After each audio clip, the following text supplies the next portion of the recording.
Sebep ziyaret ama var oja uzanın maka kanunu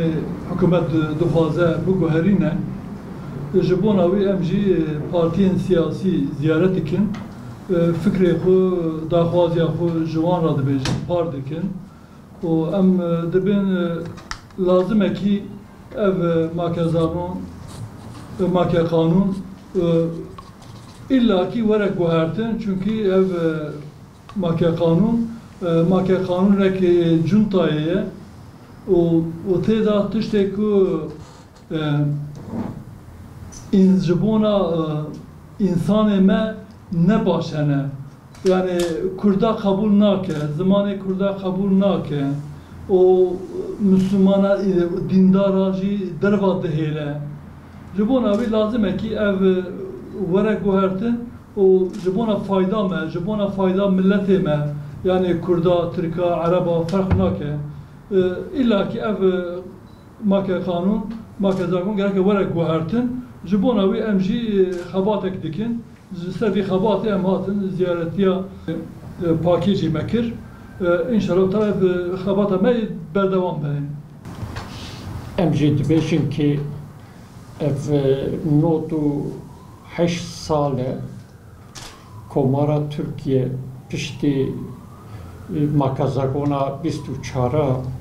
li ser tunebûna milletan Kurdan hatiye avakirin yani ser asimilasyona Kurda û tunebûna Kurda hatiye avakirin. Divê makazakona nû de mafê milletê Kurd jî têde hebe. Lewra heya niha makazakonê ke hatine qebûlkirin li Tirkiye li ser tunebûna milletan û li ser yên ke li Tirkiye dijîn tevde Türkên hatiye qebûlkirin. Lê em dibêjin ki divê makazakonek nû de em 25 milyon Kurd li Tirkiye dijîn divê qebûlkirina Kurda jî divê makazakonek nû de hebe. Yani em Kurd jî xwe di makazakona nû de bivînin. Ji bo wê jî em dibêjin ki wek hêzên Kurd em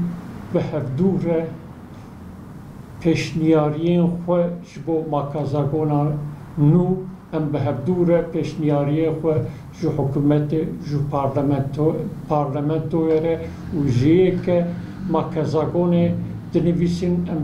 bi hevdûre wek Kurd pêşniyariyê xwe bivin û em dibêjin ki Kurd di vê makazakonê de bira bên qebûlkirin û pêşniyariyê me jî ev in.